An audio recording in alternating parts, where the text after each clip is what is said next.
காஞ்சிபுரத்தில் அதிமுக பொதுச் செயலாளர் எடப்பாடி பழனிசாமி பிரச்சாரம் மேற்கொண்டு வரக்கூடிய காட்சிகளை பார்க்கலாம். இந்த தேர்தல் பிரச்சார கூட்ட நிகழ்ச்சி இந்த காஞ்சிபுரம் நகரமே அதிருது.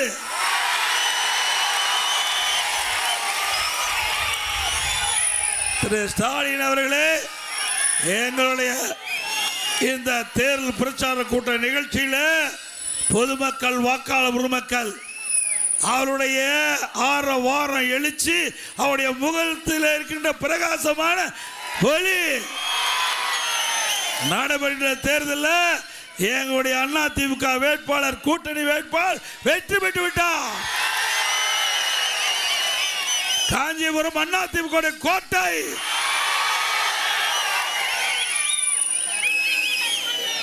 பேரறிஞர் அவர்கள் பிறந்த மண், பேரறிஞர் அண்ணா பிறந்த மண். இந்த பூமியில் இருப்பதே ஒரு பாக்கியம். அப்பேற்பட்ட மகான் அவருடைய பெயரிலே பொன்மனச்சம்பல் புரட்சி தலைவர் எம்ஜிஆர் அண்ணா திமுக என்ற கட்சியை தொடங்கினார்.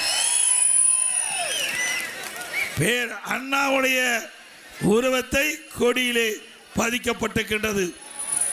அண்ணாவுக்காக பொன்மனச்சம்பல் புரட்சி தலைவர் எம்ஜிஆர் அவர்கள் நிறைய திட்டங்கள் கொண்டு வந்தார். பேரறிஞர் அண்ணா அவர்கள் என்னென்ன கனவை கண்டாரோ அதையெல்லாம் நனவாக்கின்ற திட்டத்தை கொண்டு வந்த தலைவர்கள் நம்முடைய புரட்சி தலைவர் எம்ஜிஆர், இதயம் புரட்சி தலைவர் அம்மா.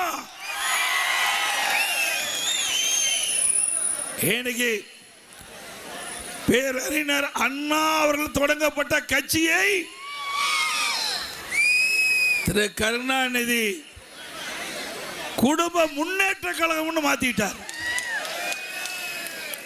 பேர் அண்ணா அவர்கள் தொடங்கப்பட்ட திமுக கட்சியை திரு கருணாநிதியினுடைய முன்னேற்ற கழகம் என்று இன்றைக்கு மாற்றப்பட்டு விட்டது. இது இப்ப இருக்கிற திமுக கட்சி அல்ல, திரு கருணாநிதியுடைய குடும்ப கட்சி. உண்மைதானே? சத்தமா சொல்லுங்க. ஸ்டாலின் காது. பேரறிஞர் அவர்கள் என்ன நோக்கத்திற்கு திமுகவை தொடங்கினாரோ அந்த நோக்கம் இன்றைக்கு சிதைந்து விட்டது. இன்றைக்கு ஒரு குடும்பத்தினுடைய ஆதிக்கத்தில் திமுக சிக்கி சின்ன பின்னமாய் கொண்டிருக்கின்றது. இன்றைக்கு திமுக என்று சொன்னால் அது திரு கருணாநிதி குடும்பம், திரு ஸ்டாலின் குடும்பம். திரு கருணாநிதி, திரு ஸ்டாலின் குடும்பம்னா திமுக. அது கட்சி அல்ல, கார்ப்பரேட் கம்பெனி. ஆனா பேரறிஞர் அண்ணா அவர்கள் கண்ட கனவை நம்முடைய இருவரும் தலைவர்கள், பொன்மனச்சம்பல் புரட்சி தலைவர் எம்ஜிஆர் அவர்கள், இதயம் புரட்சி தலைவி அம்மா அவர்கள், அம்மாவுடைய மறைவுக்கு பிறகு நாம் எல்லோரும் இருவரும் தலைவர்கள் கண்ட கனவை நனவாக்கி கொண்டிருக்கின்றோம். நனவாக்கிட்டு இருக்கோம்ல. ஆகவே இன்றைக்கு இந்த இயக்கத்தை பொன்மனச்சம்பல் புரட்சி தலைவர் எம்ஜிஆர் தொடங்கிட்ட பொழுது அனைத்து மக்களுக்கும் அனைத்து வசதிகளும் கிடைக்க வேண்டும். அடிப்படைகள் முழுமையாக தமிழ்நாட்டு மக்களுக்கு கிடைக்க வேண்டும். அதிலே நல்ல கல்வி கிடைக்க வேண்டும், நல்ல சுகாதாரம் கிடைக்க வேண்டும், நல்ல உணவு கிடைக்க வேண்டும், நல்ல தங்குவதற்கு நல்ல இருப்பிடம் வீடு கிடைக்க வேண்டும், நல்ல உடுக்க உடை வேண்டும், நீர் வேளாண்மை சிறக்க வேண்டும். இப்படி பல கனவுகளை கண்டார் பேரர் அண்ணா அவர்கள். துரதிர்ஷ்டவசமாக இந்த மண்ணிலே மறைந்தாலும் நம்முடைய இருவரும் தலைவர்கள் அவருடைய கொள்கையை பின்பற்றி தமிழகம் இந்தியாவிலேயே முதன்மை மாநிலம். அதே வழியில் வந்த அம்மாவுடைய அரசாங்கம், மாண்புமிகு அம்மா மறைவுக்கு பிறகு எவ்வளவு சோதனைகள் நாம் சந்திச்சோம்ல. கொஞ்சம் நஞ்சமா நமக்கு இடையூறு செஞ்சாங்க. இந்த கருணாநிதி குடும்பம் திமுக மட்டுமல்ல, அண்ணா திமுகவில் நுழைஞ்சுக்கிட்டு எவ்வளவு பிரச்சனையை உருவாக்கி பார்த்தாங்க. முடிஞ்சுதா? பல டீம் உருவாக்கி இன்றைக்கு பெரும்பான்மை அம்மா மறைவுக்கு பிறகு பெரும்பான்மையான சட்டமன்ற உறுப்பினர் என்னை முதலமைச்சராக தேர்ந்தெடுத்தாங்க. மேதக ஆளுநர் அவர்கள் சட்டமன்றத்தில் நீங்கள் பெரும்பான்மையை நிரூபிக்க வேண்டும் என்று சட்டப்பேரவை தலைவருக்கு ஆணை பிறப்பித்து சட்டப்பேரவை தலைவர் என்னிடத்தில் நீங்கள் பெரும்பான்மையை சட்டமன்றத்தில் நிரூபிக்க வேண்டும் என்று பணித்த காரணத்தினால தேதி குறிக்கப்பட்டு சட்டமன்றம் கூட்டப்பட்டு அப்பொழுது பெரும்பான்மை நிரூபிக்கின்ற பொழுது இன்றைய முதலமைச்சர் அன்றைக்கு எதிர்க்கட்சி தலைவராக இருந்தார். அவரோடு அவருடைய திமுக சட்டமன்ற உறுப்பினர்கள் செய்த ரகல எல்லா தொலைக்காட்சியிலையும் பார்த்துருப்பீங்க. சட்டமன்ற மாமன்றம் இன்றைக்கு சட்டமன்றம்னா சாதாரண விஷயம் இல்லை. இன்றைக்கு 8 கோடி தமிழ் மக்களுடைய பிரச்சனையை பேசுகின்ற இடம் சட்டமன்றம். அந்த சட்டமன்றத்தில் சட்டப்பேரவை தலைவரை அதனுடைய புனிதமான நாற்காலியில் இருந்து கீழே தள்ளி கீழே இறக்கி அவருடைய மேஜையை உடைத்து அவருடைய மைக்கை உடைத்து பிறகு என்னுடைய டேபிள் ஏறி திமுக எம்எல்ஏ டான்ஸ் ஆடுறாங்க. எங்க இதுக்கு எம்எல்ஏக்கு நாங்கள் வெளியலாம் எவ்வளவு மோசம் அதையும் பொறுத்துக்கிட்டோம். கடைசியில் பெரும்பான்மை நிரூபிக்கப்பட்டு விட்டது. ஸ்டாலினால பொறுத்துக்க முடியல. பிறகு ஸ்டாலின் சட்டை கிழித்துட்டு வீதியில் நடந்து போனார். திரு ஸ்டாலின் அவர்களே, ஒரு முறை உங்களால் தாக்கு பிடிக்க முடியல. பெரும்பான்மை நிரூபிக்கின்ற பொழுதே தாக்கு பிடிக்க முடியல. இப்போ திரு ஸ்டாலின் அப்பா உதயநிதி மகன் 2 பேர் வந்திருக்கிறீங்க. இந்த தேர்தலில் மக்கள் கொடுக்கின்ற முடிவு மிகப்பெரிய முடிவாக இருக்கும்.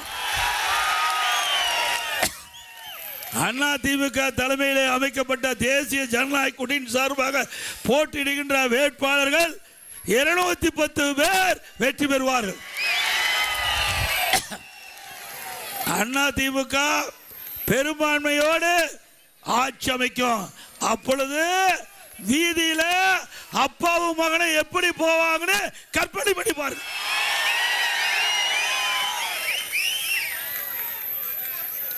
என்னென்னலாம் பிரச்சனை பண்ணி கொஞ்சம் நஞ்சமா அதுக்கு பிறகு ஒரு ஆளை பிடிச்சிக்கிட்டாங்க. யாருன்னு உங்களுக்கு தெரியும்.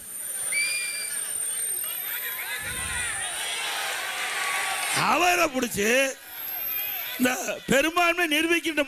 பெரும்பான்மையை நிரூபிக்கின்ற பொழுது சட்டமன்றத்தில் எனக்கு எதிர்த்து ஓட்டு போட்டார்.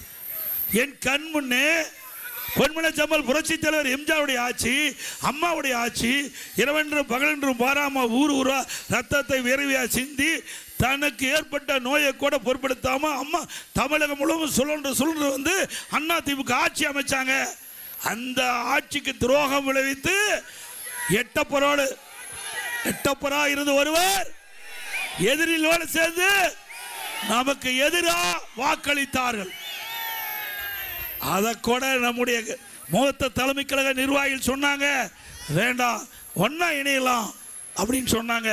அவர்களுடைய கருத்தை கேட்டு ஒன்னா இணைத்து இந்த இயக்கத்திற்கே ஒருங்கிணைப்பாளராக்கணும். இயக்கத்திற்கே தலைமை பொறுப்பு கொடுத்தோம். துணை முதலமைச்சர் என்ற அந்தஸ்தா கொடுத்தோம். அற்புதமான இலாக்கா கொடுத்தோம்.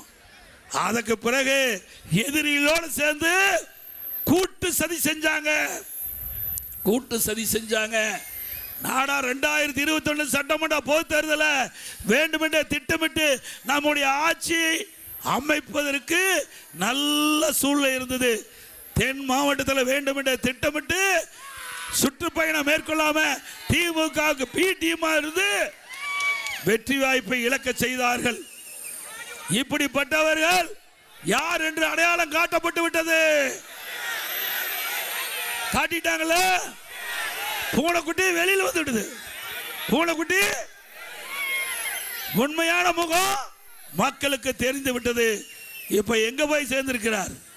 கேவலம் இல்ல, ஒரு கட்சிக்கு ஒருங்கிணைப்பால் இருந்து தலைமை தாங்கி இந்த கட்சி அனைத்து இந்திய அண்ணா திராவிட முன்னேற்ற கழக தொண்டன் இரவென்றும் பகலென்றும் பாராமல் உழைத்து இவருக்கு அடையாளத்தை கொடுத்து முதலமைச்சர் என்ற அடையாளத்தை அம்மா கொடுத்து இங்க இருக்கின்ற தொண்டர்கள் நிர்வாகிகள் அனைவரும் ஒருங்கிணைப்பாளர் என்ற அடையாளத்தை கொடுத்த பிறகு இது கூட இவ்வளவு பெரிய பதவி கொடுத்த பிறகு அந்த மனிதனுக்கு ஆசை அடங்கல. எங்க போய் சேர்ந்திருக்கிறாரு? தீய சக்தி திமுகவோடு போய் சேர்ந்துட்டான். இனி செல்லும் இடமெல்லாம் செய்தி. தந்தி டிவியின் வாட்ஸ்அப் சேனலை ஃபாலோ பண்ணினா செல்ல இருக்கும் இடமெல்லாம் செய்தி. இதோ QR கோட் இப்பவே ஸ்கேன் பண்ணுங்க, ஃபாலோ பண்ணுங்க.